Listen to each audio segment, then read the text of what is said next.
Welcome back to the Whispering Hour, where the world sleeps, and stories wake.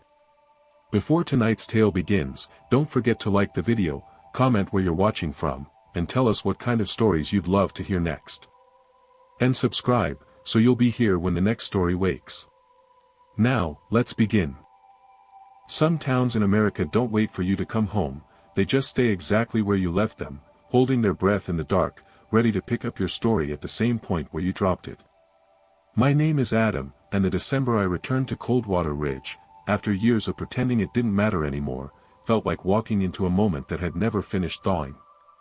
The drive-in was lined with stubborn snowbanks and quiet houses pressed tightly beneath low yellow street lamps, each one bent under the weight of winter and unresolved memory.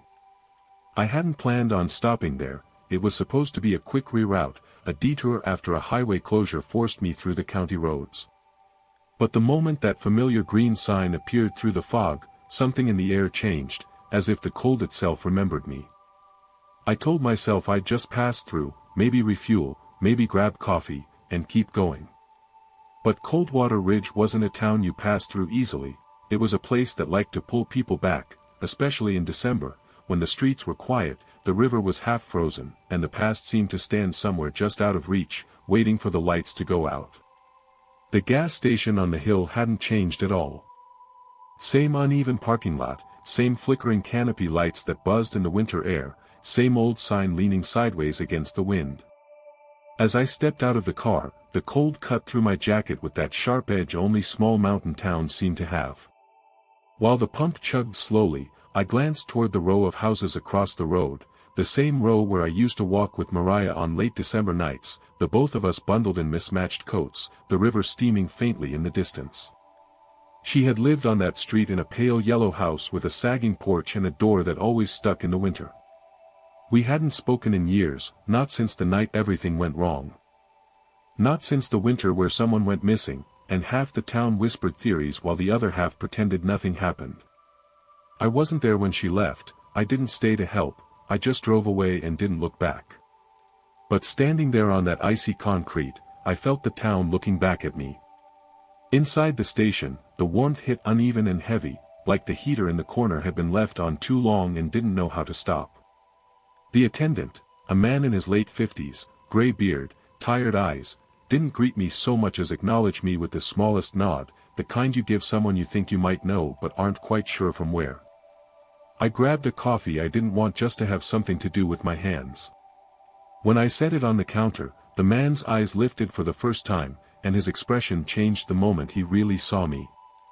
"You're back," he said softly, almost like a question he wasn't sure he wanted answered. I opened my mouth to correct him, to say I wasn't back, not really, just passing through, but he nodded before I spoke, as if he already knew the shape of the denial.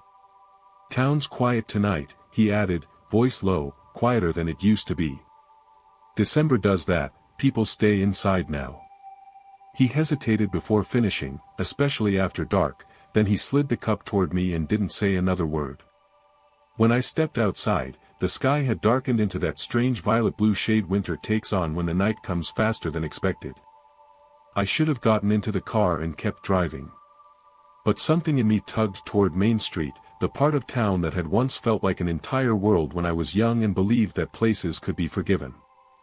I drove slowly past the library where we used to warm up our hands, the bakery that still had lights shaped like snowflakes in its window, the bench near the old mill where the missing person posters had once been taped in crooked lines. The memories came back in pieces, laughing over hot chocolate, walking home under the dim glow of street lamps, hearing someone call out from across the river, and every one of them carried an echo of the December that had taken someone away.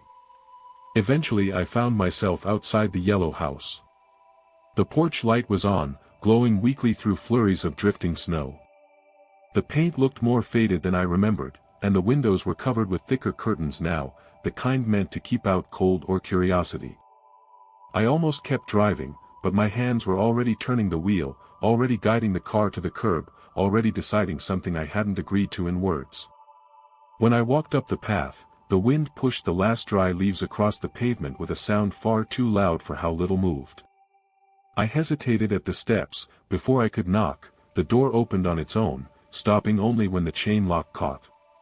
And there she was, Mariah, older, paler, eyes ringed by the kind of exhaustion that doesn't come from lack of sleep but too much waiting. She blinked twice as though convincing herself I wasn't another winter hallucination. "I knew you'd come back," she said, voice thin but steady, "people always do in December."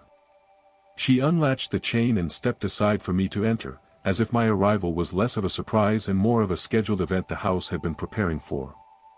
Inside, the warmth was uneven just like the gas station, pockets of heat where the radiators pushed too hard and others where cold lingered in corners like someone standing just out of sight. The hallway smelled faintly of pine and something older beneath it, the familiar scent of a house that had seen too many winters. We didn't talk about why I had left, we didn't talk about the night someone vanished.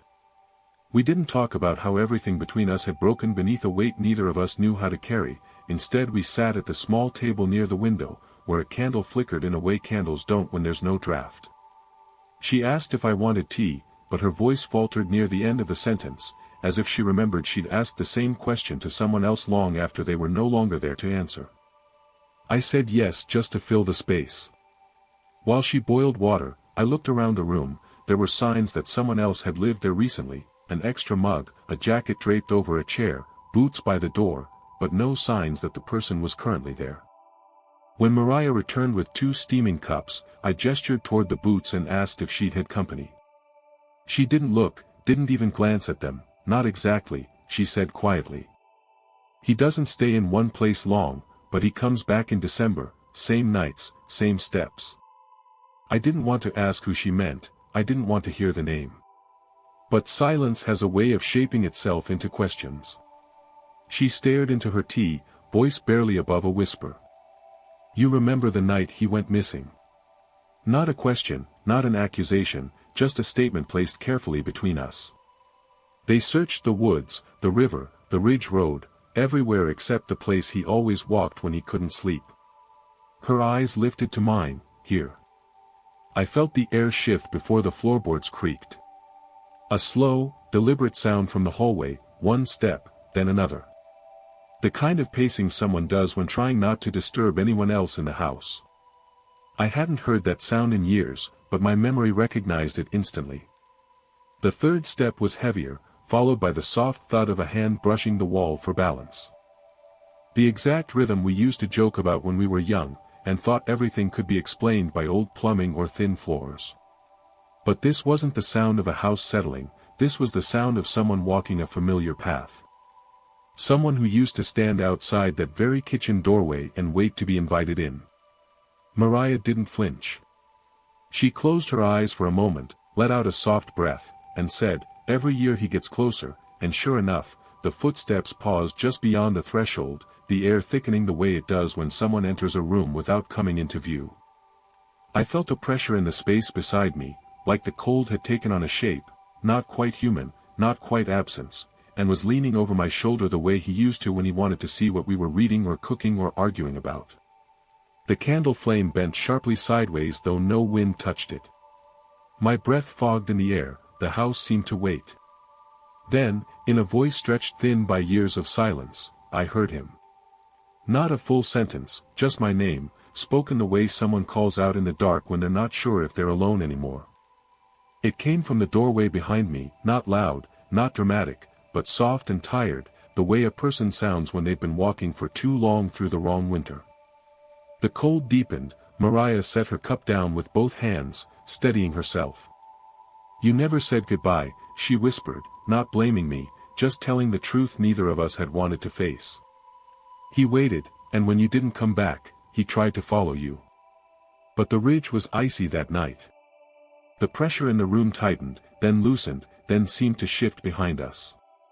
When I finally turned, there was no figure, no shape, no face, just the impression of someone standing near the hallway, like the air had been pushed aside and hadn't quite returned to its original place.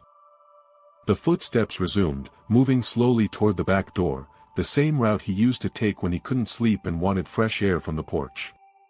The handle rattled, not violently, but with that same impatient rhythm he always had. Mariah watched, eyes shining with both grief and recognition. "He doesn't know how to stop," she said quietly, "he doesn't know the night ended." The door eased open against the wind, though neither of us touched it. Cold air rushed in, swirling through the kitchen. The snow outside glowed faintly under the street lamp, untouched except for a set of footprints leading away from the porch, fresh, distinct, and fading into the darkness as though someone had just walked into the night. Neither of us moved for several minutes. When the door finally drifted shut again, the heaviness in the room lifted just enough for the candle flame to stand upright. Mariah wiped her eyes with the back of her sleeve. "He'll come back tomorrow night," she said. "Until someone tells him he doesn't need to walk anymore." I stayed with her until nearly dawn, talking quietly about everything and nothing, letting the weight of the past settle into something we could both carry. Before I left, I stood on the porch and looked at the fresh snow. The footprints were still there, leading to the road, disappearing somewhere near the bend where the ridge began. The wind had started to cover them, but not fully. Not yet. As I walked to my car, the cold felt different, not hostile, not inviting, just old. Old in the way grief is old in the way waiting is old. Driving out of Coldwater Ridge, the sky shifted from black to blue to a washed-out gray that barely counted as morning. The radio crackled with static, the trees along the roadside leaned under the weight of new snow. In the rearview mirror, the town looked exactly as it had when I arrived, still, expectant, holding its breath. But now I understood why December had always felt heavier there. Some places remember the steps people took long after their bodies stopped making them.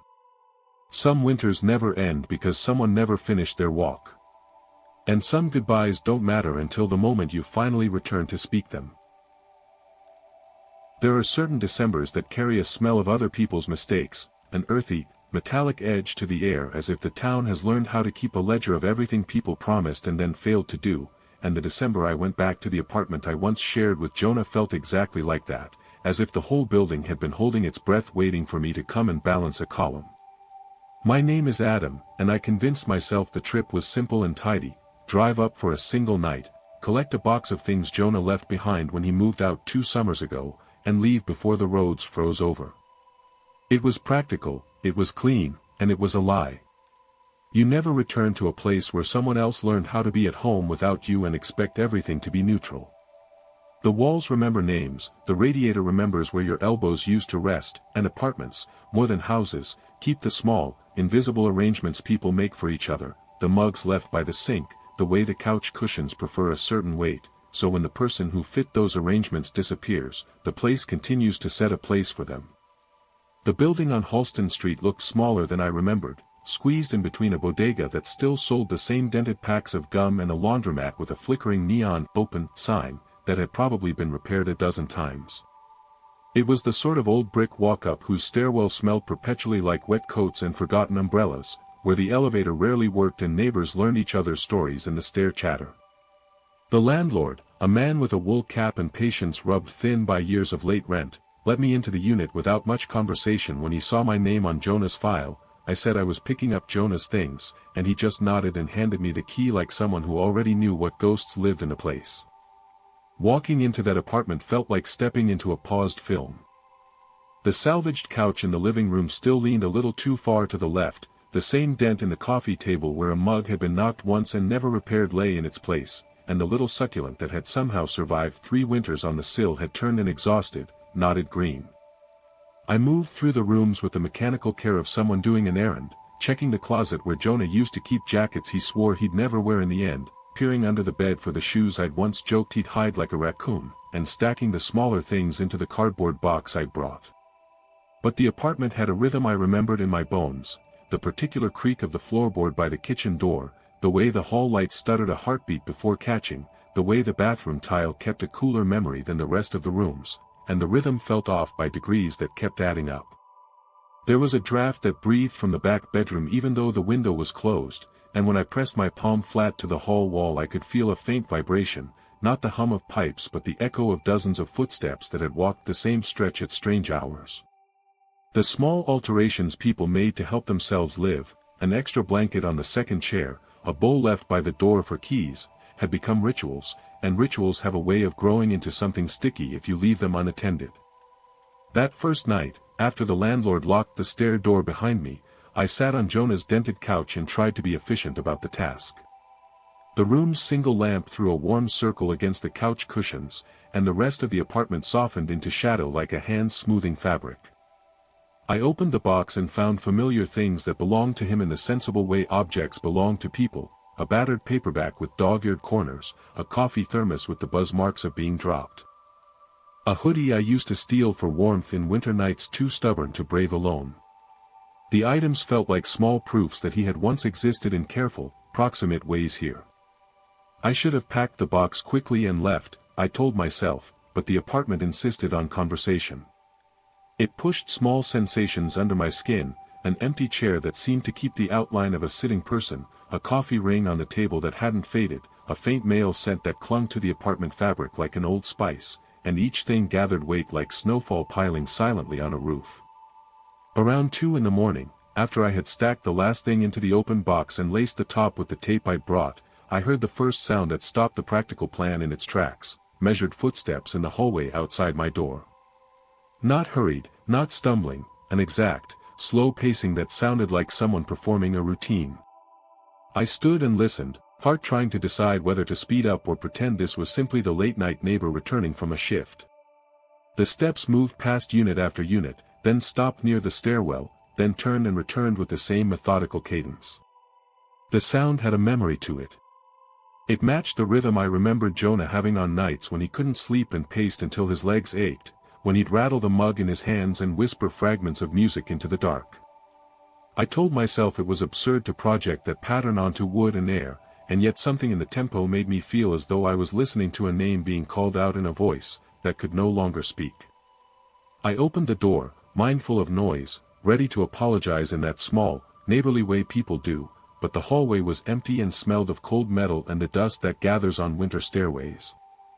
The steps on the stairs had that same fingernail-quiet cadence up and down, as if someone had rehearsed walking there and kept returning to it. And the faint drag marks on the stair edge looked almost deliberate, like the imprint of an old, heavy boot. For a second I considered that maybe Jonah had come back that night and the landlord had somehow missed it, but there were no lights on down the stairs, no door ajar, nothing to prove a shape. The box in my hands suddenly felt heavier, as if whoever had packed it had expected to meet somebody on the landing. When I went back inside, the apartment breathed in that particular way of old rooms, soft, patient, full of tiny creaks like people shifting in sleep no one saw. I set the box on the kitchen table and ran a hand across the lid, feeling the irregularities in the tape.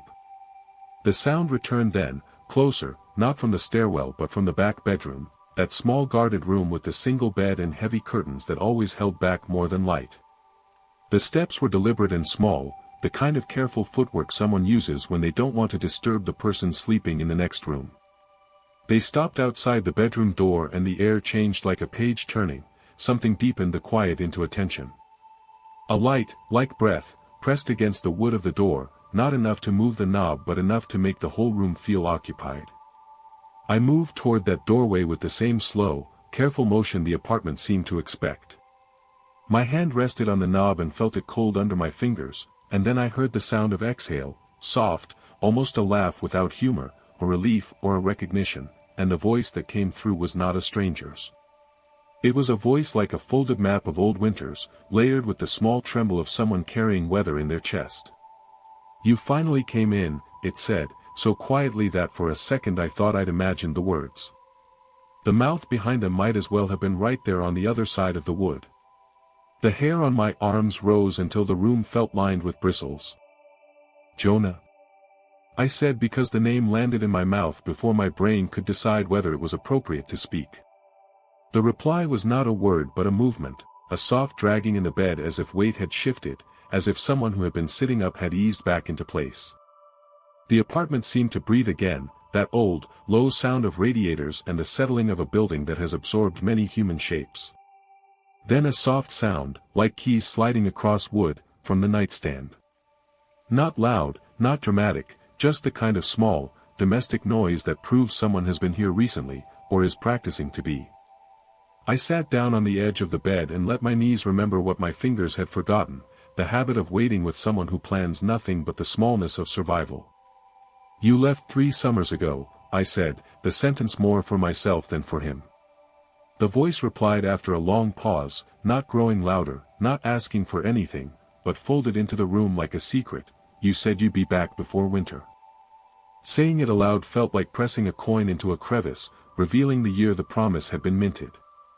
The weight of that old excuse and my own absence sat between us, a matter of years and the worn grooves of people's lives. Over the next few hours I learned the apartment's memory like someone mapping a coastline. The back room's window would fog in a certain pattern when someone had been standing at the sill and looking out, not a pattern of breath but a pattern of presence, and the small glass on the nightstand sometimes held a bead of water that had not evaporated though the heater had been on. There were nights when the air would go so cold around the bed that a person's breath flared like lantern smoke, and left a faint frost at the seam of the mattress. Jonah's things, which I had assumed would be stale with neglect, smelled faintly of a habit continued in absentia, cigarette smoke folded into fabric, the faint tang of lemon cleaner. The presence of a man's particular cologne half evaporated. The apartment kept the shape of him because shapes are easier to care for than absences. A place can tidy a routine more readily than a person. A pattern emerged within a day, as precise as a clock. Around 2 in the morning a slow pacing began again, tracing the same path from the stairwell to the kitchen, around the table, past the living room, and stopping beside the back bedroom door. Once the pacing ceased the night would press in so tight it felt like an arm across my chest, and then there would be that same murmur near the wood and a soft breath as if someone had been forgiven something for a moment. Once, when the door eased a fraction, I saw nothing but the curtain edge stir like a hand had gone near it.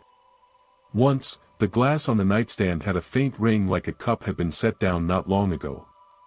And each time these things happened the apartment slid into a kind of satisfied hush, not serene, but content in the way a room accepts the continuation of a ritual. On the second night, I decided to test the edges of what I was experiencing, not in a heroic sense, but because curiosity is a thing that moves through us whether we like it or not. I left the box open on the table and sat into Jonah's chair, watching the doorway to the bedroom like a person watching for the shape of someone coming home. The radiator clattered once as if clearing its throat, and somewhere in the building a faucet ran briefly. At 2:12 the footsteps began, a soft measured pace that paused exactly where the hallway widened into a small landing. The pause seemed to take stock, measuring who was present, then the steps resumed and stopped at my door. The impression of a hand slid along the wood not aggressively but with a caution that suggested familiarity. It felt unignorable and intimate all at once. "You left," the voice said, almost conversational. It carried no accusation, only an observation nodded with old waiting. "You left and the house kept setting your place." The sentence was small, precise, a fact more than a question. I felt suddenly absurd trying to answer a voice that I could not locate, but I did. "I thought you'd move on." I tried to make it sound brave, I tried to make it sound like closure, it landed flat. There are moments when the supernatural and the human cross like two trains at a station and you are forced into the space between them. The apartment was not evil, it was not malicious, it was insistently domestic, it wanted to keep doing what it had always done, responding to footsteps, keeping mugs where they belonged, making space for an extra jacket. The problem was that Jonah's routine had been left in the building's bones, and when I hadn't returned to reset that ritual the building continued as if the contract was still intact. So the footsteps kept pacing, and the small markers of presence, glass rings, pulled blankets, slight impressions, continued to appear as if in proof that someone might still come back to claim them. By the third night, the pacing changed subtly. It broadened, taking in the corners of the apartment with more care, as though the presence was mapping how much of Jonah remained and how much had become the place. Once, I woke to feel a pressure on the mattress beside me, the ghost of a weight settling as if to remind me where I used to put my head, and what nights we had shared. It was not violent, it was more like a memory practicing how it had once lived. I spoke aloud then, to the dark, to the absence, to Jonah possibly listening somewhere I couldn't see. "If you're still here, stop walking, sit, be done with the route." The answer did not come in words but in the slow, quiet settling of the apartment as if an old habit was heeding the suggestion and resting, briefly, on a result. On the morning I packed the last box and closed the door for the second time that week, with the key turned in the lock and my breath making small ghosts in the stairwell air, I had the sense that I was leaving something in a different state than how I had found it. The apartment seemed a little less insistent, the pacing a fraction slower, the small marks faded by a hair. The landlord watched me go with a look that carried years and a stack of other people's goodbyes. "These places hold on to patterns," he said, not unkindly. "Sometimes they just need a new set of feet to finish the job." I thought I knew what he meant, I hoped I did. Walking away down Halston Street, the snow rearranged itself under my shoes with that soft hushing sound winter has, and the building's windows retreated behind the dim blinds. I felt like someone who had finally taken a wrong object home and put it back where it belonged, but the finality was uncertain. The town keeps its own account, sometimes a ledger closes, sometimes it accumulates another column. I drove through the early light with the box in the passenger seat and the sense that Jonah's footsteps would keep their old rhythm until someone, me, him, or somebody who learned how to listen, showed them how to stop for good. Some winter motels in America don't bother pretending to be destinations, they just sit beside the highway year after year like tired witnesses, catching whatever blows in when the roads turn bad. My name is Adam, and the December I ended up back at the Pinecrest Motor Lodge wasn't some nostalgic choice or a planned stop on a route, I was just trying not to spin off the interstate in the middle of a snowstorm. I remembered the billboard before I remembered the town, a faded green sign with a crooked pine tree painted on it and a promise of clean rooms, hot coffee, weekly rates. I hadn't been there in almost a decade, not since the winter I spent 3 long weeks as someone's broke roommate in room 109, sharing thin blankets and bad coffee with a man named Rick who swore every December would be his last one in that town. Back then, the place had been a compromise, cheaper than renting an apartment, warmer than sleeping in my car. Now, seeing the sign through blowing snow as my wipers struggled to keep up, it felt like the past reaching out a hand at the exact moment the future had vanished into white. The motel sat just off the exit ramp, the way all old roadside lodges do, low and elongated, its doors facing the parking lot like a row of watching eyes. The office glowed with that tired yellow light every travel-weary person recognizes immediately, too bright to be cozy, too dim to feel truly safe. The neon vacancy sign in the window buzzed and sputtered, but it stayed lit. The lot itself was nearly empty, just a pickup truck half buried under snow and an old sedan with frost climbing its windshield. I parked near the office and stepped out into the kind of cold that bites straight through denim and pretends you aren't dressed at all.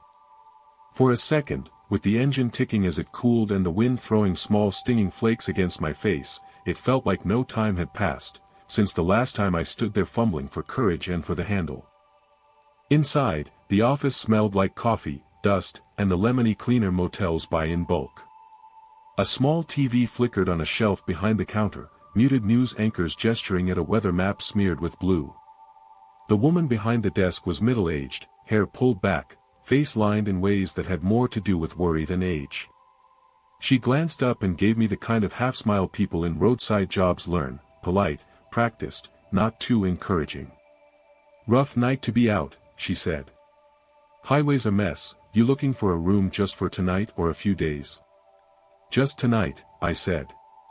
"Storm pushed me off the road, heading south tomorrow, if it clears." She nodded like she'd heard the same story 100 times. Her fingers moved over the worn reservation book, even though there was a computer sitting beside it, dark and unused. "We've got plenty open," she said. "You traveling alone?" "Yeah." She tapped her pen thoughtfully against the counter, then hesitated just long enough for me to notice. "I'll put you in 111, she said finally, closer to the office, less draft. She slid the key toward me, a physical one on a rectangle of green plastic with the number printed in peeling white. For a second, my brain had been bracing for another number, for 109, the room I'd stayed in that winter with Rick, the room whose layout I could still trace with my eyes closed. When she didn't say it, some muscle in my chest loosened, one I hadn't realized was clenched. I signed the form, slid my card across, and turned to leave. As my hand touched the doorknob, the bell above the office door jingled with a gust of wind, and behind me the woman said, almost absently, "We don't use 109 in December." I stopped, my reflection caught faintly in the glass. When I turned back, she was looking at me with a different kind of expression now, something cautious beneath the professional surface. As if she'd said more than she meant to and couldn't quite decide whether to pull it back or let it stand. "It's out?" I asked. "Water problems?" Her gaze shifted toward the row of doors beyond the window. "Something like that," she said. "You were here before, weren't you?" "Years ago," I admitted, "with a guy who was trying to save up to get out, stayed in 109 for a bit. I don't know if you'd remember." "Rick," she said quietly, cutting me off in that way people do when they finish a name the moment you think of it. Tall, always wearing that old army jacket, worked late shifts at the distribution center up the road. Always said he was almost done with this place. My throat tightened. "Yeah, that's him." She looked at the ledger, not at me. "Storm like this came through his last December here. He left to walk to his shift when the plows were behind. Never clocked in. They found where the snow along the ditch had caved, where boot prints went down and didn't come back up. By the time they got to him, it was too late." The lobby felt smaller suddenly. The TV on the shelf showed an image of a whiteout over a highway, tiny cars swallowed in blue. I could see us on that map. I could see a younger version of myself at that front desk, joking with him about how one more winter wouldn't kill anybody. "We used to call the room just another unit," she said, almost to herself. Then the December after, well. Tenants started complaining, hearing someone outside their door around 2 in the morning, pacing back and forth. Sometimes the TV in 109 would turn on by itself when nobody was in there. Sometimes we'd find the bed rumpled like someone sat down heavy on the edge for a while and then left. "We stopped renting it in December after a while. Feels easier." She dipped her head slightly. "Old buildings hang on to whoever talked the loudest inside them." He had a way of filling a room, even when he was quiet. I could have left it there, could have taken the key to 111, spent the night watching the storm from a safe distance, and driven away in the morning with nothing but a fresh layer of dread to add to the ones I already carry. But memory works a little like weather in towns like this, swirling back on itself, refusing to leave until something shifts. I walked out to the lot with the snow hissing under the sodium lights and the wind pressing against my coat, and I found myself counting doors without meaning to, 105, 107, 109, like I was checking that the numbers were still in order. My room, 111, was small and predictably furnished, bed, nightstand, dresser bolted to the wall so nobody could steal it. The heater beneath the window rattled but did its job. I closed the door, dropped my bag on the chair, and sat on the edge of the mattress, hands pressed together in the half-light. I could feel 109 like a weight 2 rooms away, could see in my mind the way the curtains in that room used to hang crooked, the way the bathroom fan never fully turned off, just hummed quieter. The last time I'd been there, Rick had been pacing the length of the room, boots thudding against the worn carpet as he recited plans, how much he'd have saved by spring, where he'd go, the exact date he swore he'd leave. "You could come," he'd said once, shoving a cheap map toward me. "Nobody says you have to stay in these little cold holes forever." I'd laughed it off, because laughing felt safer than admitting how much I wanted him to be right. That night in 111, the storm pushed hard enough against the window that ice crept across the glass in white veins. The sound of the highway had thinned down to the occasional passing truck, its tires whispering on the snow-slick pavement. I turned off the lamp and lay back, letting my eyes adjust to the orange-tinted darkness. Sometime after 1, I woke without knowing why. The heater hummed, the wind had eased, the room held that particular quiet motel rooms get in the dead of night, when every faint sound feels louder because you don't know its origin story. I listened to the steady tick of something cooling in the wall, the soft whine of hot water pipes contracting, the muffled slam of a car door far off. Then I heard it, footsteps in the outdoor corridor, boots on concrete, pacing between 2 doors. Not close yet, not directly outside mine, just that steady, measured rhythm, 3 steps, pause, 4 steps back, pause, repeat. It was a pattern I knew too well. The same restless pacing he used to do inside when the walls felt too tight and the thoughts in his head too loud. I teased him about it once, how he was going to wear a path into the carpet straight through to the floorboards, but he'd shrugged and said, "If I stop moving, I feel like the room catches up." The footsteps drew nearer, stopping for a moment outside 107. Then they moved on, past my door, pausing just long enough that I could feel the presence of someone on the other side of the thin wood, a slight pressure in the air. My breath caught, the steps continued to 109. They stopped there and did not resume. I lay in the dark, watching the faint line of orange beneath the door, and told myself it was some other guest, someone out for a smoke or grappling with insomnia, walking the length of the building the way people do when they don't want to sit with their thoughts in bed. But the way the sound had changed, sharper at 109, heavier, like boots remembering exactly where to stand, made that story hard to believe. After a while, the heater cycled off. The silence grew thicker, then from 2 doors down, I heard the unmistakable rattle of a doorknob. Not a quick turn like a key in the lock.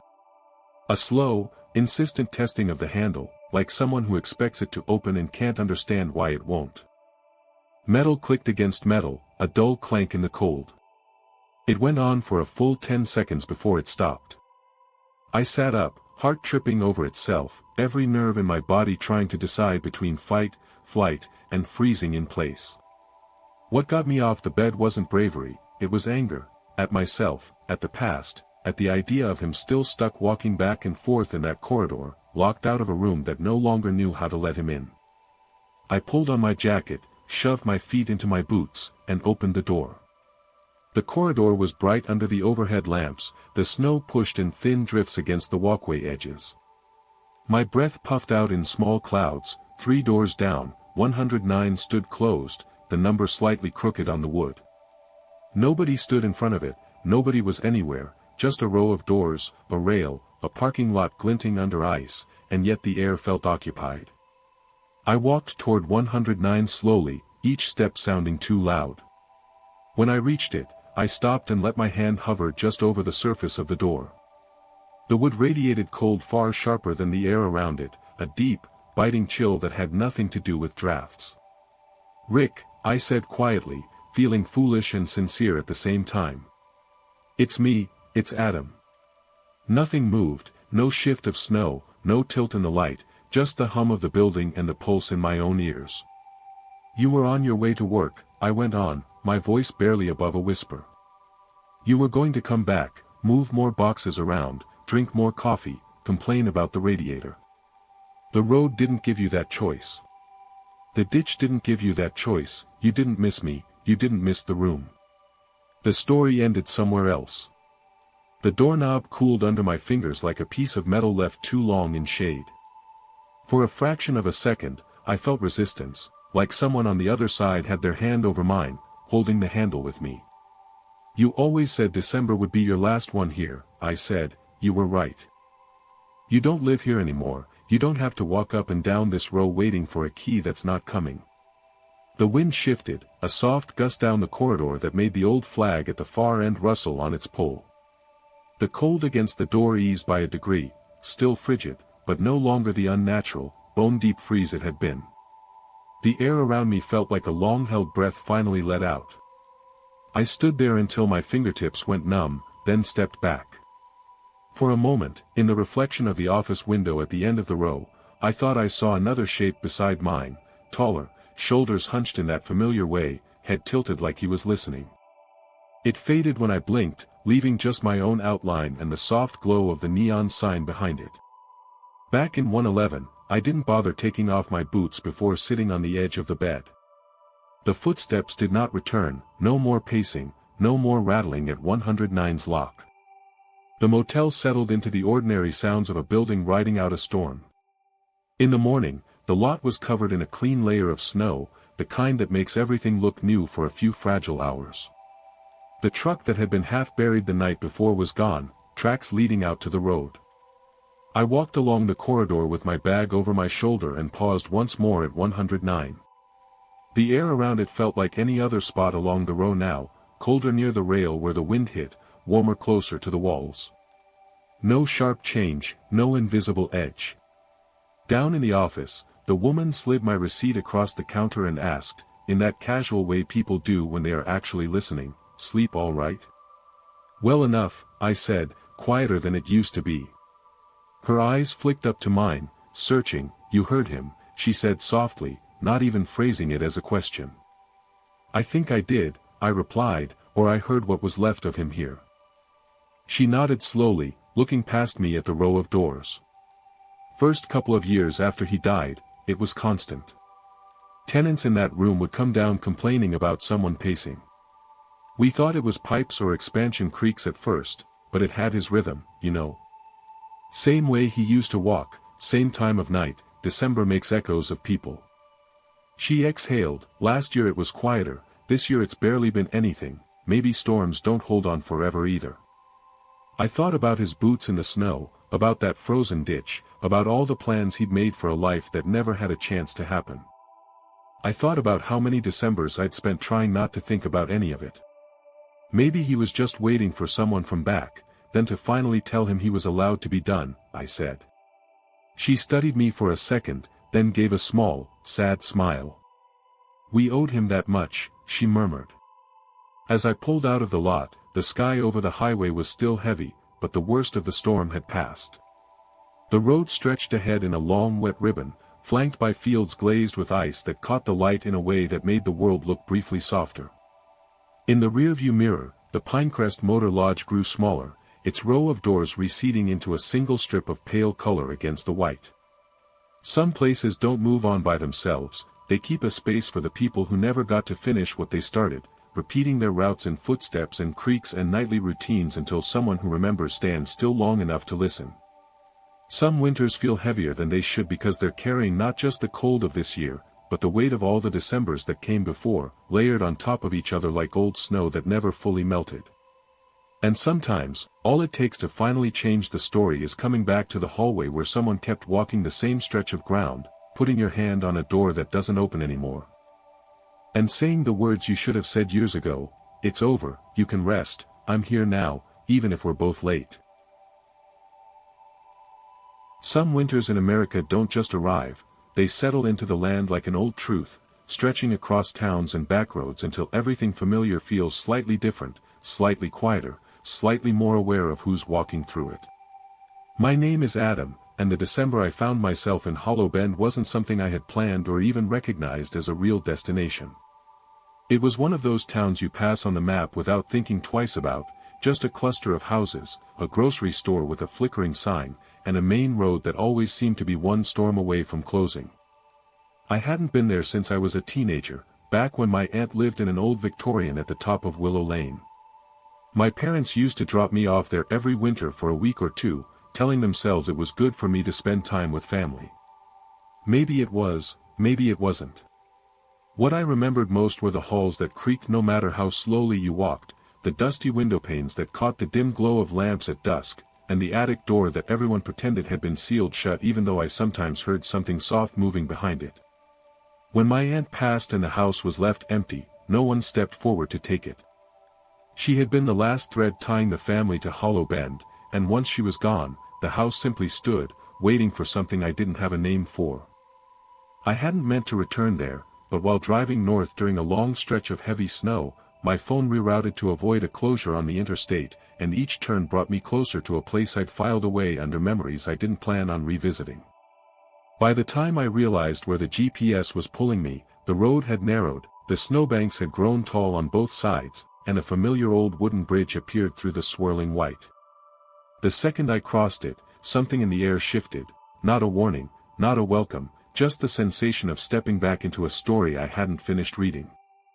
The houses lining the lane were mostly the same, porches sagging under the weight of years, windows lit only by small amber lamps, yards hidden beneath layers of untouched snow. When I pulled up in front of the Victorian, the world felt muted, quieter than it had any right to be. The wrought iron fence was still crooked, leaning a little too far forward from age. The front steps were buried, and the porch was dusted white except for a narrow path someone had recently cleared. That was the first detail that unsettled me. No one lived here, no one had for years. But someone had walked those steps. I should have kept driving, should have told myself that memories were enough, that winter wasn't the time to reopen old doors. Instead, I turned off the car and stepped into the kind of cold that steals your breath before you have time to regret anything. The house loomed above me, its silhouette sharp against the pale sky, each window seeming darker than the last. I stood there for a moment, remembering the sound of my aunt's voice calling me inside, the way the floors groaned under our weight, the distant rustle I'd always heard from the attic on December nights. Back then, she dismissed it as wind and wood shifting. Now, standing in front of the building again, I wasn't so sure. The front door wasn't locked. I pushed it open, and the same uneven warmth I remembered washed over me, as if the house had been heated recently. Dust motes drifted lazily in the air, lit by the faint glow of lamps that shouldn't have been on but were. The wooden floorboard stretched into a long hallway, and I could almost see the ghost of my younger self running down it, chasing nothing, being chased by nothing, pretending the world outside the walls didn't exist. The smells were all familiar too, old books, cedar, and the faintest trace of lavender from the drawer sachets my aunt used to keep. For a moment, it felt like stepping into the past was easier than stepping back out. I walked toward the living room, each footstep releasing a new whisper of wood. The furniture was covered in sheets now, pale shapes draped like memories too delicate to disturb. The fireplace still held the ashes of logs burned long ago, char streaks on brick that hadn't faded with time. I crouched beside it, brushing my hand lightly over the stone, and froze when I realized a small indentation was there, fresh, as if someone had knelt in the same spot recently. A shiver moved through me, not from cold, but from recognition. I stood and glanced toward the staircase. The banister was chilled beneath my hand as I made my way up, each step reminding me of the way the house had always seemed to exhale when someone climbed. At the top, the hallway stretched long and narrow, doors closed, dust soft underfoot. I didn't mean to look at the attic door, but my eyes found it anyway. The same faded paint, the same brass knob my aunt had wrapped with ribbon years ago so I'd stopped trying to open it. The same faint draft leaking out from the bottom. Only one thing was different, the ribbon was gone. The knob was bare, and the doorframe had faint marks on it, like fingernails or wood being pushed from inside. I backed away slowly, as if sudden movement might draw attention. The house didn't feel empty anymore, it felt aware of me. I ducked into the guest room instead, the one I used to stay in. The bedspread was still floral, still faded at the corners. The lamp beside the bed flickered weakly, casting a trembling glow against the walls. I sat on the mattress, breathing in the quiet. A faint rumble of wind moved around the siding outside, but beneath it, I could have sworn I heard something else, something soft, rhythmic, almost like pacing. I closed my eyes, letting the memory surface. When I was younger, I'd heard that same sound on winter nights, footsteps right above my head, slow and deliberate, sometimes pausing at the exact spot where the attic floor would be above my bed. My aunt would calm me, telling me it was just the old house settling, but settling didn't sound like footsteps. Settling didn't sound like someone shifting their weight from one foot to another, turning, walking back again. When I opened my eyes, the pacing stopped abruptly. The silence that filled the room felt heavy, like something had paused mid-motion to listen. Then the warmth in the room seemed to fade just a little, a slight change that brushed against my skin like a warning. I stood, walked back into the hallway, and stared at the attic door again. Something in me, curiosity, memory, fear, pulled me closer. I reached out and laid my hand on the cold knob. The moment my skin touched the metal, the footsteps resumed, not above me this time, behind the door. Slow, steady, precise. A weight shifting, a breath pausing, a step taken by someone who had walked that floor so many times the boards responded like an old friend. I swallowed hard, the taste of cold air sharp in my throat. I should have left the house, should have locked the door behind me. But instead, I spoke softly, barely above a whisper.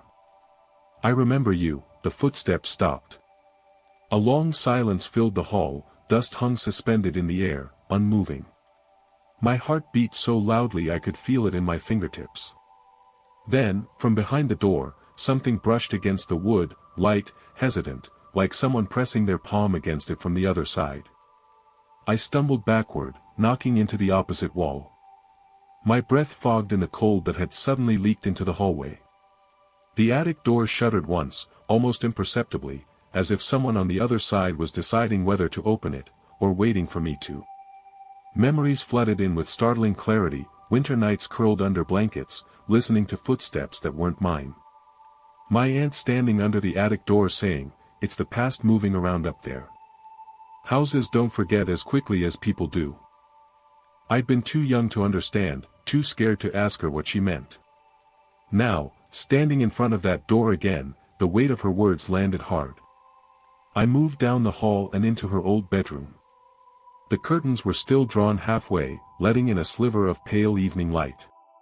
Her dresser sat untouched, a single photograph still leaning against the mirror, her smiling in summer, long before the winters took their toll. I lifted the frame and wiped the dust from the glass.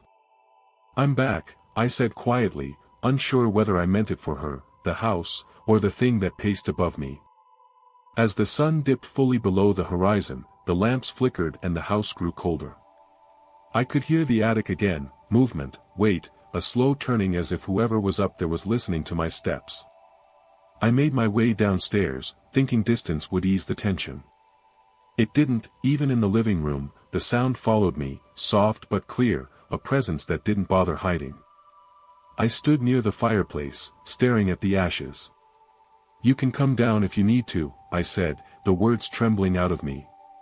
"You don't have to keep walking up there, I'm here now." The house responded the way old houses do, with a breath, a shift in the walls, a faint groan of wood expanding. Then the footsteps stopped again, a deeper silence settled, one that felt like waiting. I turned toward the stairs, heart pounding. The attic door was visible from the bottom step. Something, shadow or shape or memory, shifted behind it, the faintest outline moving past the keyhole. My breath hitched, I took one step up, then another. The door didn't open, not yet. Instead, the footsteps moved away from it and down the attic floor, slow and steady, pacing the width of the room the way they had when I was a child listening in fear. But now there was something different in the movement, something slower, heavier, almost sorrowful. Whoever was up there wasn't trying to scare me. They were reliving something, repeating it. I reached the top of the stairs and stood before the door one final time. The air was colder here than anywhere else in the house. I rested my hand against the wood. "If you're still stuck here," I whispered, "you don't have to be, not tonight, not anymore." For a long moment, nothing happened. Then, slowly, gently, the footsteps approached. They stopped just inches away from the other side. The wood warmed beneath my palm, as if someone else had placed their hand exactly where mine rested. A soft sigh, impossibly soft, impossibly real, moved through the crack under the door. Not menacing, not angry, just tired. Then the warmth faded. The footsteps drifted away, growing fainter until they dissolved completely into silence. The house exhaled. When I opened my eyes, the hallway light had steadied. The draft had stopped, the cold had lifted just enough to feel natural again. The attic door remained closed, but it no longer felt like a door holding something in. It felt like a door someone had finally walked away from. I left Hollow Bend early the next morning. Snow still covered the road, and fog clung low over the fields. As I looked at the house one last time, it felt lighter, less burdened.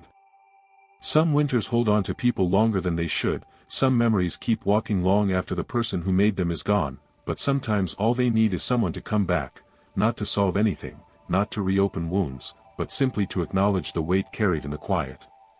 Some houses remember us even when we forget them, and some ghosts only need to hear that it's finally okay to rest. Some cities in America never really go dark, they just dim enough that the night can sit between the streetlights, and pretend it still has some say in how things end. My name is Adam, and the December I spent in an old brick apartment building just off Riverside Avenue was supposed to be practical, not personal. My lease had ended, my savings weren't ready for anything long-term, and a coworker mentioned a month-to-month room in a place locals called the Ellison, a 1920s walk-up, squeezed between a shuttered florist and a laundromat that never seemed to close. The landlord's decent, the walls are thick, and the heat's included if you don't mess with the radiators, she'd said, then added, after a pause that should have meant more to me, and if you take 3C, you'll have, let's call it built-in company. The previous tenant wasn't exactly quiet. I thought she meant someone loud, someone messy, someone whose music bled through drywall. What she didn't tell me until much later was that the last person to live in 3C never officially checked out, and that the building still behaved like he might come home in the first big snow of every winter. The Ellison was the kind of place that had seen better decades and decided to live off their memory.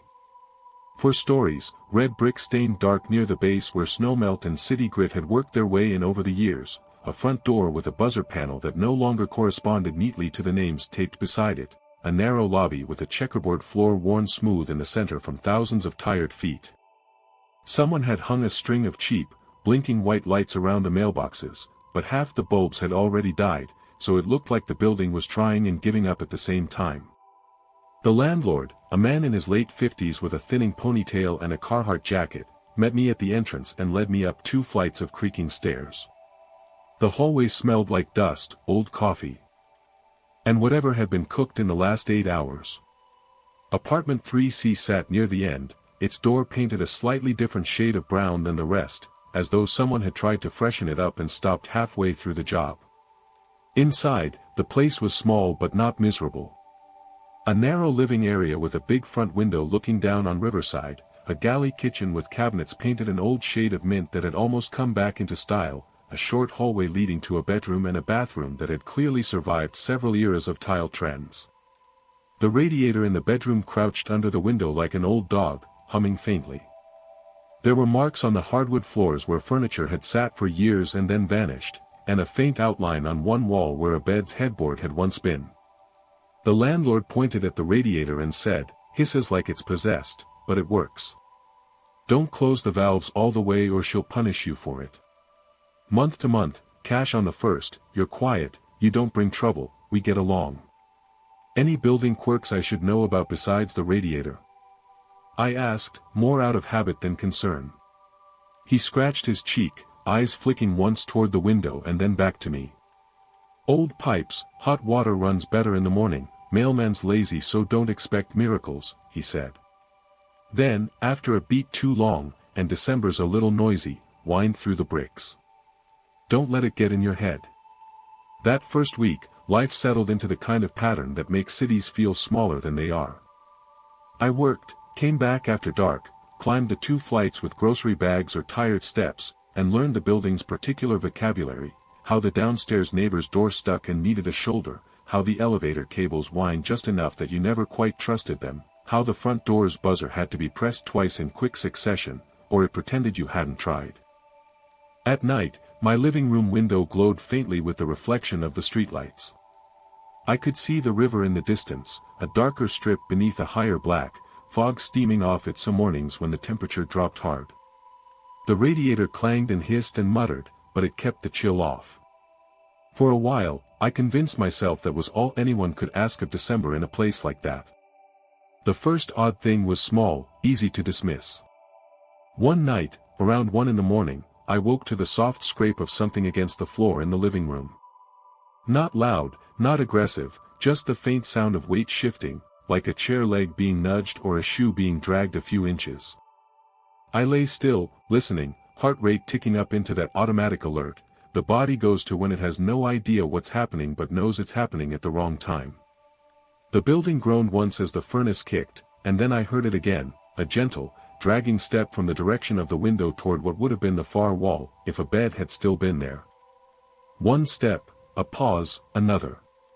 It sounded almost like someone pacing in a small rectangle, their footfalls rubbing the grain of wood they knew too well.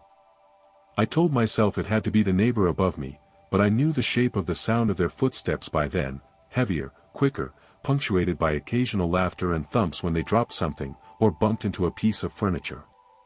This was softer, slower, like someone walking alone in a room while trying not to wake anybody. After a minute, the sound stopped, and the radiator resumed its normal complaint. I got up, walked into the living room, and flipped on the lamp. The space was empty, the chair sat where I'd left it, the table, the half-shelved boxes, the small rug near the window. The only thing out of place was a faint smudge on the floorboard between the window and the wall, an oval slightly darker than the wood around it. The kind of thing you'd get, if the same heel had been set down in the same spot too many times. The next day, downstairs in the laundry room, one of the long-timers, a woman in worn jeans and a sweatshirt with the city's minor league baseball team logo on it, glanced at my basket and asked, "You the new guy in 3C?"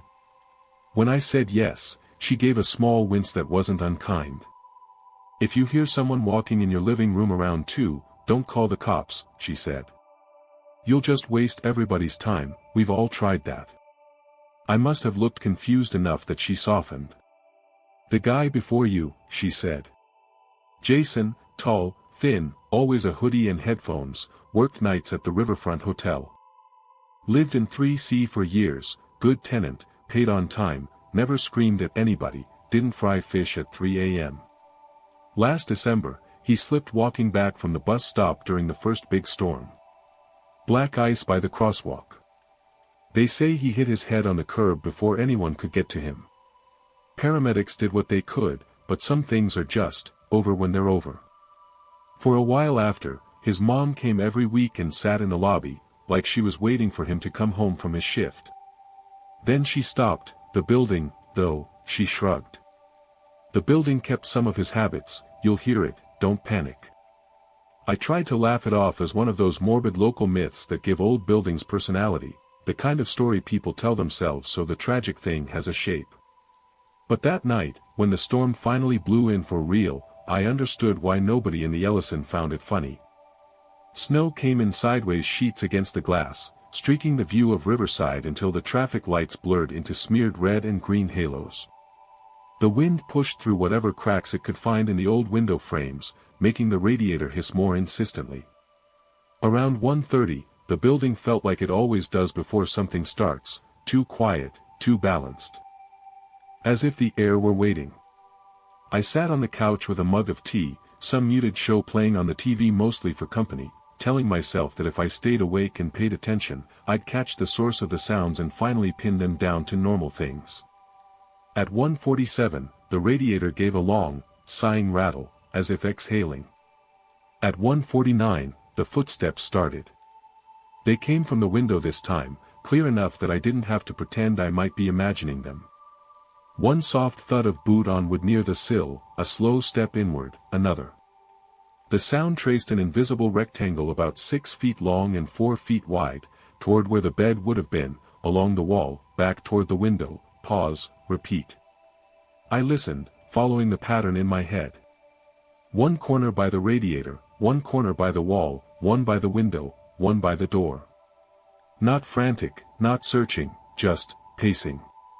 The way someone walks when they're stuck between going out and staying in, killing time they don't know what to do with.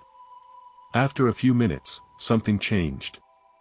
The step stopped mid-pattern, halfway between the window and the place on the floor where the smudge was darkest, like whoever was walking had been interrupted. The air in the room cooled around my shoulders, a gentle draft without a source. For the first time, I had the distinct sense that whatever was making that loop now knew I could hear it. I could have grabbed my jacket and gone down to the lobby, could have chalked it up as too much stress and not enough sleep, and told myself I'd call the landlord in the morning to ask about insulation.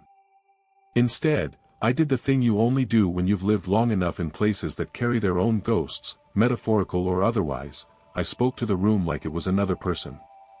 "You're home," I said softly, the words slower than my heartbeat. "You made it back." The radiator hissed once, then quieted. The snow tapped at the glass. No footsteps resumed, but the cold patch in front of the window eased. As if some tension in the space had loosened a fraction. Over the next several nights, the pattern repeated, not every night, but enough that I understood why the tenant in the laundry room had said December was noisy. If the weather stayed clear, the building slept like any other old place. If the clouds moved in low and heavy and the wind dragged along the river, 3C would at some point remember it had once been the last warm spot on a route that never got to finish. The footsteps would start near the window, pace the same small rectangle, and then fade. Sometimes I'd hear the muffled ding of the elevator down the hall at a time when I knew no one was coming or going. Once, around 2 in the morning, there was a soft knock on my front door, 2 gentle raps, the way you'd knock if you were coming back from a shift and didn't want to scare your roommate. When I opened it, the hallway was empty. No footsteps, no retreating elevator, just the faint smell of cold air and snow tracked in hours earlier. I started learning about Jason without trying to. The woman from the laundry room told me he'd grown up 2 neighborhoods over, that his dad drove a city bus, that he'd taken the hotel job because the hours fit the kind of life he had, the kind where rent came before smiles, but he still somehow found time for jokes in the lobby. The landlord eventually admitted that he'd thought about leaving 3C empty for a year after the accident. But buildings don't make money off grief, he said, and then looked like he hated himself for saying it out loud. An older man from 2B mentioned how Jason always stopped at his door to bring up packages, even when he didn't have to. Kid didn't like the idea of someone's meds or somebody's gift sitting in the lobby all day, he said. Said if he was already going upstairs, it cost him nothing to be decent.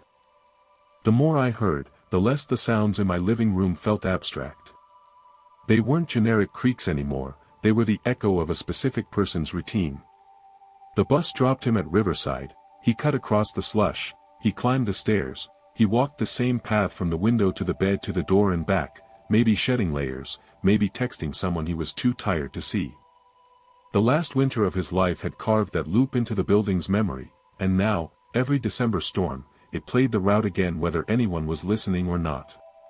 Around mid-month, the cold snap deepened. The river steamed in the mornings, the manhole covers smoked faintly, and people on the bus wore that look of collective endurance cities get, when everyone knows they're stuck with this for a while. The first serious blizzard warning came on a Tuesday. The weather app lit up red, coworkers started swapping shifts, and the afternoon sky darkened so quickly it felt like someone had skipped a few frames between daylight and evening. I debated staying at a friend's place nearer work, but there was a strange pull to go back to 3C, as if leaving the building alone that night would have been rude. By 10, the snow was coming down hard enough that the street disappeared in a blur of white. The stoplights glowed like distant buoys. I turned off all the lights in the apartment except a lamp by the window and sat on the floor with my back against the wall, watching the storm wrap itself around Riverside. The radiator groaned and hissed, but the room stayed warm. Somewhere in the building, someone's TV played an old movie loud enough that the muffled soundtrack seeped through the floor. Around 1:30, the familiar shift came, the subtle transition from normal night to whatever the Ellison became, when the weather outside matched whatever it was holding inside.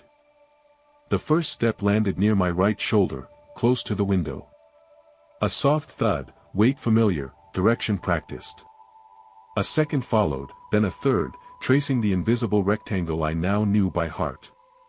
This time, instead of just listening, I let my eyes unfocus slightly, the way you do when you're trying to see around the edges of something instead of looking straight at it.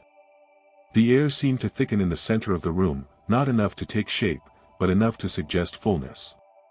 The floorboard where the old smudge had deepened looked darker in the lamp's glow, as though someone stood there, shifting from one foot to the other, wondering whether to sit down or keep moving. "You're late," I said quietly, and my own words surprised me with how right they felt. "Storm slowed you down."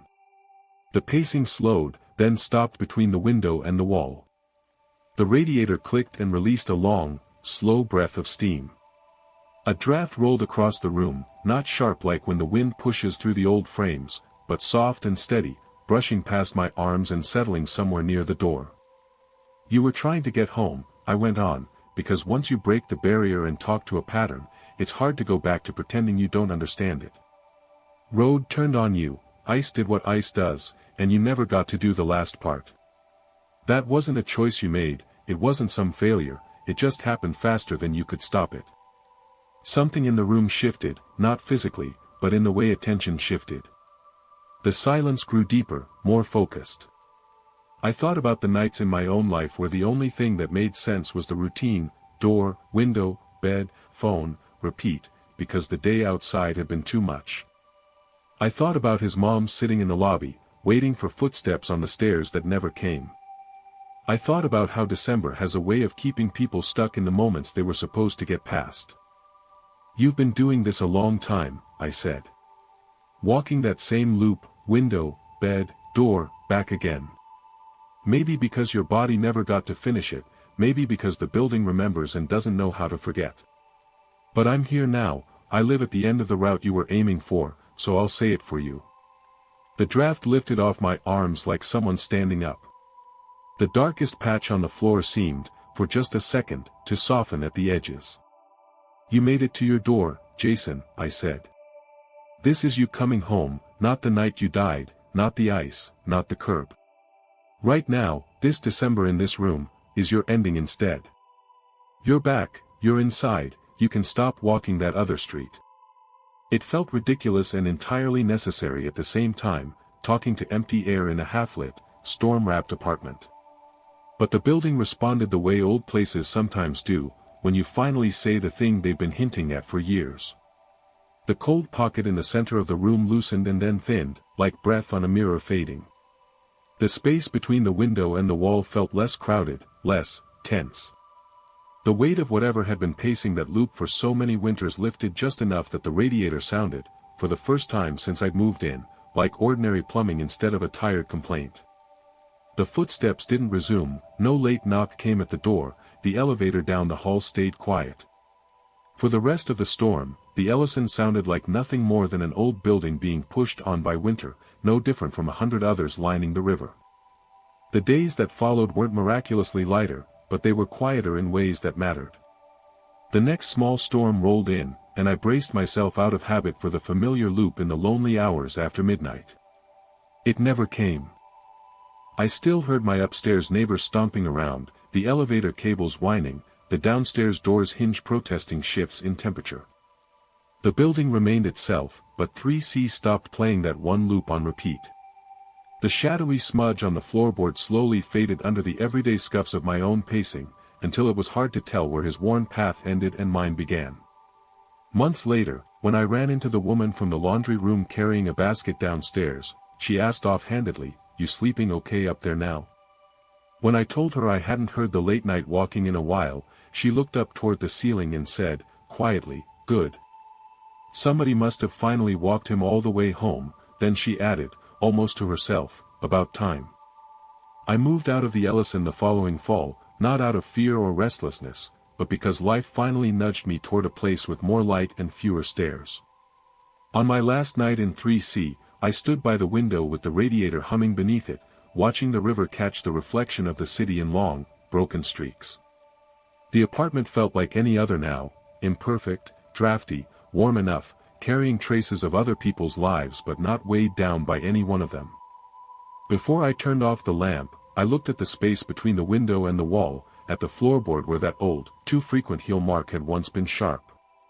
"Thanks for the room," I said softly, not entirely sure who I meant it for, the landlord, the building, the kid who'd never officially checked out but had finally stopped pacing. "I'll lock up on my way out." Some places let you go without a second thought, others hold on until someone shows up at the right time in the right winter to finish a walk that never got to end. December, in its quietest corners, is full of paths like that, half-completed routines stamped into snow and wood and brick, waiting for someone late to the story to say out loud that it's okay to stop. And if you're lucky enough to be the one sleeping in the room at the end of one of those paths, sometimes all you have to do is sit still long enough, speak gently enough, and mean it when you say, "You're home now, you can rest, the world moved on but we didn't forget you." Some winters get lighter after that, not because the storms are any weaker, but because somewhere, in an old apartment over a laundromat on Riverside, a pair of boots that had been walking the same small rectangle for too many years, finally chose to stand still and fade with the last hiss of the radiator. Some blocks in American cities look almost interchangeable when you drive past them in daylight, same aluminum siding, same narrow porches, same cars hunched along the curb under a dusting of salt and old snow, but when winter really settles in, you start to feel which places are just addresses and which ones are still holding on to someone. My name is Adam, and the December I moved into the upstairs unit of a crooked little duplex on Ashbury Street wasn't supposed to be complicated. I needed something cheap and temporary, somewhere close enough to my new job downtown that I wouldn't be at the mercy of icy highways, and the listing sounded perfect, room available in 2BR upper, month to month through winter. Utilities included, must be okay with late-night shifts. The rent was low, too low for a city like that, and the few photos showed scuffed hardwood floors, a sagging couch, and a window that overlooked a row of bare trees and the dark curve of a railroad line beyond the houses. I told myself the low price was because of the trains. I didn't realize until later that it had more to do with the fact that the last person to sleep in the room I was taking never really left in December. Ashbury Street sat in that in-between zone cities have where the dense downtown towers start giving way to smaller buildings, where parking lots turn into driveways and the sidewalks start to crack. The duplex was wedged between a corner store with flickering fluorescent lights and a narrow brick building that used to be a bar, and now just held its own shadow. When I first pulled up with my boxes in the back seat, the sky was already lowering into that heavy gray that feels less like clouds and more like a lid. The upstairs window of my new place glowed a weak yellow, and the sound of a train drifted thinly on the cold air, a distant horn, the heavy rumble of steel.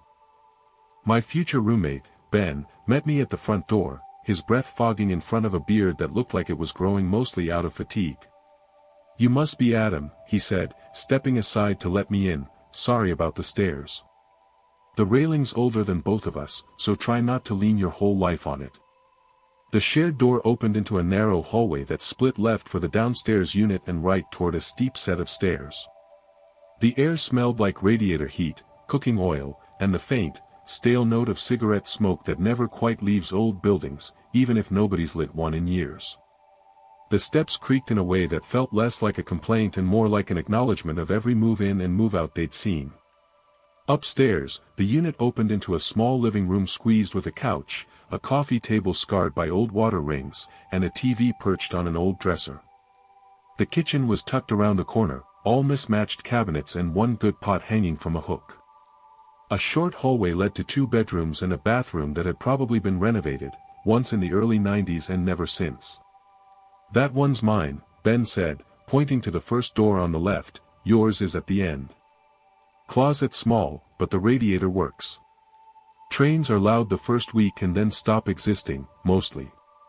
The room was about what I expected, a single bed with a worn mattress, a cheap dresser, a narrow window that looked over the backyards and the tracks beyond. Someone had left a few thumbtack holes in the walls where posters had once hung, and the ghost of a rug's outline lingered on the floor where dust had chosen sides. The radiator beneath the window clanked once like it was clearing its throat. I set my box down and suddenly felt more tired than I had all day. "So," I said, turning back toward the hall, "month to month, utilities included, you work late. Anything else I should know?" Ben hesitated, just long enough that the pause registered. He scratched his jaw and glanced down at the floor near my door, before his eyes flicked back up. "I work night audit at the hotel by the river," he said. "So most nights, I'm out from 10 until sunrise. You'll have the place to yourself, which is either a blessing or a curse, depending on how you feel about empty houses. Heat's finicky, never touch the valve, just bang the side if it starts whistling. The guy downstairs plays old country music on Sundays and screams at sports sometimes, but he's fine, and, if you hear somebody walking in the hall late, it's just the building settling. Old places like this remember people a little too well." He smiled after he said it, like it was a joke, but it landed with that strange weight small warnings carry. Before I could decide how to respond, he clapped me lightly on the shoulder, told me to make myself at home, and ducked back into his room to get ready for work. The first few nights, the duplex behaved like any other old place with too much history and not enough insulation. The radiators hissed and clanged and then sighed themselves quiet. The fridge shuddered occasionally. Trains rolled by at odd intervals, sometimes far enough away that they sounded like a storm, sometimes close enough that the glass faintly rattled in the frames. When Ben left for his shifts, the unit fell into that particular kind of silence you only get in winter apartments, thick, padded, interrupted only by the occasional car outside or the hum of a neighbor's TV. I cooked simple dinners, watched random shows until my brain turned to fog, and went to bed under an extra blanket, the red glow of the alarm clock the last thing I saw most nights. The first time I heard the other footsteps, I thought it was Ben forgetting something. It was a Wednesday, just after 1 in the morning. A dusting of snow had started earlier, and now it was stacking in layers along the dark yards behind the house, painting the tracks in a softer gray. I woke to the sound of the front door downstairs closing with that hollow finality old wood doors have. Then came the creak of someone climbing the stairs, the familiar cadence of weight on each step, board, landing. I knew the sound of Ben coming home by then. He was usually dragging just enough to let his boots thunk a little harder than they probably needed to. This sounded similar, but lighter, less tired. The footsteps reached the top, crossed the small landing, and moved down the short hallway toward my room and his. I turned onto my back, blinking in the dimness. The radiator hummed quietly under the window. Down the hall, the floorboard just outside my door creaked, then settled. "Hey man," I called softly, my voice rough with sleep, "you good?" No answer. The footsteps didn't move again. The floor didn't complain the way it does when someone shifts their weight. The hallway stayed whatever version of dark it already was. After a few seconds, I heard the sound of someone walking very slowly away from my door, 3 steps, turning, 3 more steps in the other direction. Not going anywhere, just pacing. The way you might if you came home from a long shift too wound up to sleep and not ready to face your room yet. I lay there listening, heart trying to decide whether to race or stay with the slow rhythm of the steps. Eventually, maybe a minute later, they stopped outside Ben's room. I waited for his door to open, for the quiet click of a latch, the familiar squeak of his bed springs, nothing, just a layered stillness and a faint whoosh of a train moving through the cold somewhere beyond the houses. In the morning, I found Ben making coffee in the kitchen, eyes rimmed with that shy kind of exhaustion you see in people whose jobs eat midnight for breakfast. "You get in late?" I asked, reaching for a mug. "Early," he said, "crazy night at the desk, I clocked out around 7. "You didn't come back up around 1? I asked. "I heard somebody on the stairs, walking the hall." He paused, stirring his coffee for just a second. That pause told me more than anything he said after. "Nope," he said lightly, too lightly. I was still handing out folios and arguing about room charges. I nodded and let it drop, but the question hung in the air between us, as clear as the train horn drifting in from the tracks. Later that week, the downstairs neighbor caught me at the mailbox. He was in his 40s, wearing a heavy flannel over a t-shirt, slippers on his feet like he'd just stepped out to see what the weather was doing and found himself with an audience. "You're the new guy upstairs," he said. "Adam, right? You replacing Chris or just borrowing his room?" "I'm just here for the winter," I said. "Ben said the place was available until spring." He nodded slowly. "Good guy. Ben, tries not to bother nobody.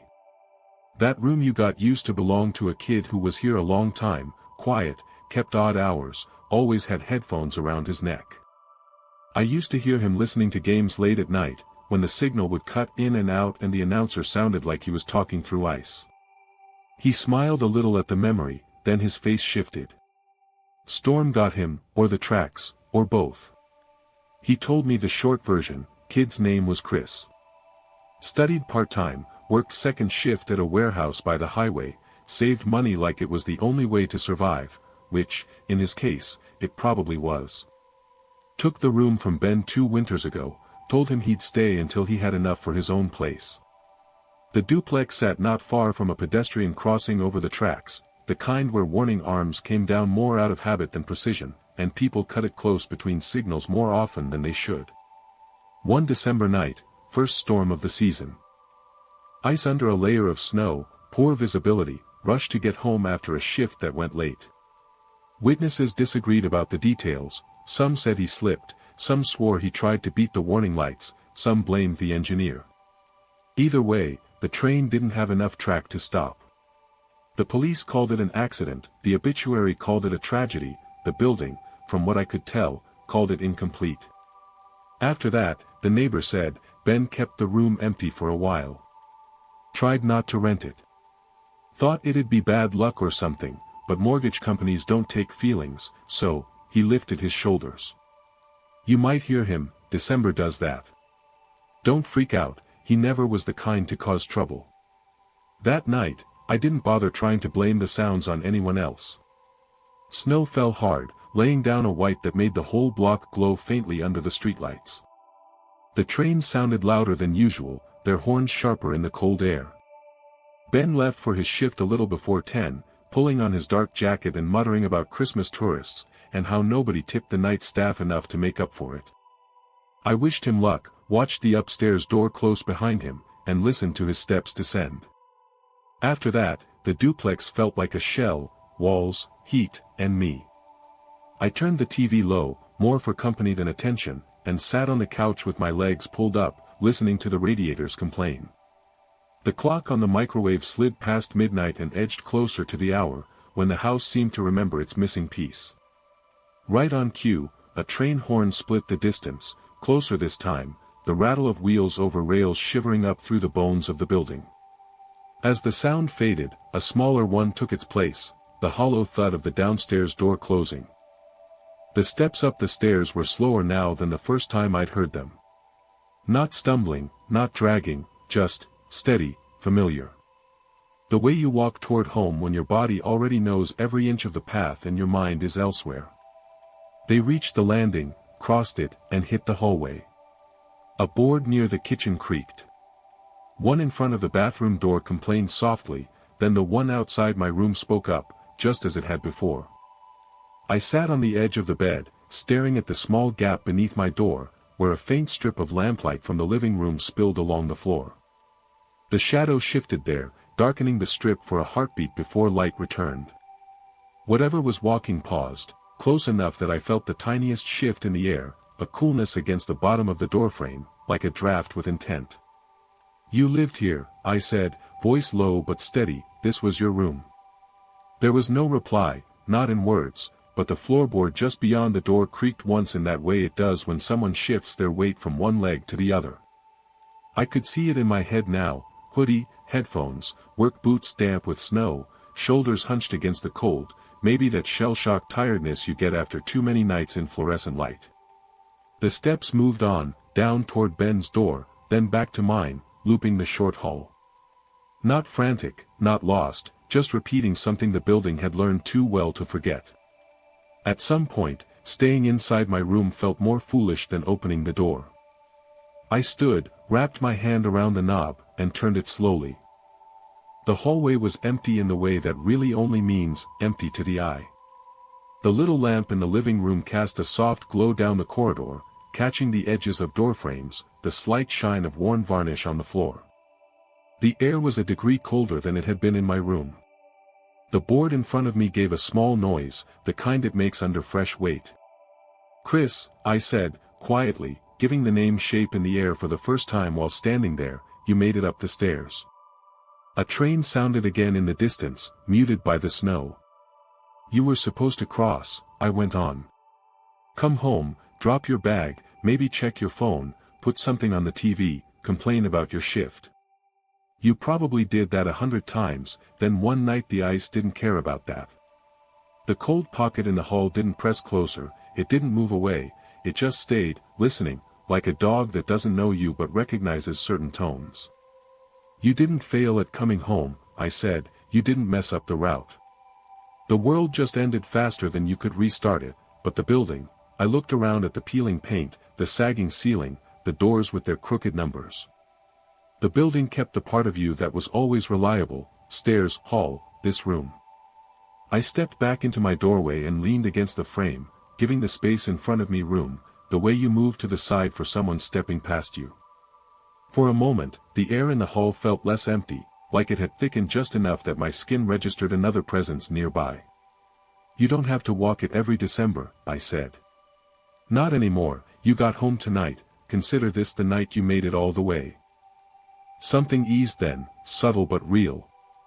The chill in the hallway softened, the particular tightness in the boards under my feet lightened, as if a long clenched fist had finally opened.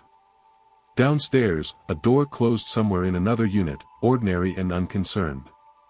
A train rolled past, the horn sounded once and then faded into the kind of silence that doesn't feel expectant anymore. After that night, the duplex still made its share of noises. The radiator still muttered and shrieked at unforgivable hours. Pipes still clanged, Ben still stumbled in after dawn some mornings, too tired to be quiet. But the pacing in the hallway stopped, the late-night footsteps up the stairs only ever belonged to people I could see. No more weightless loops between the rooms, no more invisible paws outside my door. About a week before Christmas, Ben came home early with a six-pack and the kind of grin, you only see on people whose manager has just told them corporate-approved overtime. We sat on the couch, the TV filling the space with some forgettable movie, and he asked, as casually as anyone might ask about the weather, "You ever hear anything? Other than the train, I mean." There was no reason to pretend I didn't know what he meant. "Yeah," I said, "at first, not anymore." He stared at the bottle in his hand. "When he died," he said, and he didn't have to say the name. I kept thinking I should have walked him home that night. We used to take turns. I had a cold, stayed in, told him he'd be fine. Texted him, "You got this," like it was just another shift. After. I kept hearing him in the hall, couldn't decide if it was guilt or ghosts or both. "Maybe both," I said. "I think the building was replaying his route without him, but he doesn't seem stuck on it now." Ben nodded slowly, eyes wet in the lamplight in that way guys try not to acknowledge. "We always said once we saved enough, we'd get out of here. Find somewhere the walls don't talk so much." I made it to that point. He didn't. Felt wrong to leave as long as it sounded like he was still walking. "You can leave, if you want," I said. "Someday, he's not going to be pacing behind you." Ben laughed once, a soft, broken sound. "Someday," he said. "Not this year, but it's good to know December might not always sound like boots." I moved out at the end of winter, when the worst of the ice had broken and the city had started to remember what bare pavement looked like. The day I loaded the last box into my car, the sky was a flat, almost spring-like white. The tracks behind the houses were quiet. I stood for a moment at the top of the stairs, looking down the narrow hallway toward the room that had been mine and someone else's before that, and listened. No tread on the boards, no pause at the doors, just the thin murmur of a TV from downstairs and the rush of a train far off, uninterested in Ashbury Street for the moment. Some winters cling to the places where they ended wrong, replaying the same unfinished path until somebody late to the story shows up at the last stop, and says what needed saying years ago. Some apartments keep living on the edge of other people's tragedies, until someone decides to stand in the hall at 1 in the morning and treat those creaks like a person instead of a problem. And some ghosts, if that's even the right word, don't want anything more than for someone to notice they made it home in at least one version of the night that took them. When I think about that December now, it's not the cold or the trains or the thin walls that come back first. It's the feeling of standing barefoot in a dim hallway in the small hours, talking softly to a loop in time, and realizing that sometimes, in this country, the quietest kind of haunting is just a place remembering someone's last walk over, and over until we finally give it a different ending. You have been listening to The Whispering Hour. Tonight's tale fades softly, leaving its last light in the quiet corners of your mind. Let the echoes settle. Let the darkness rest. Good night.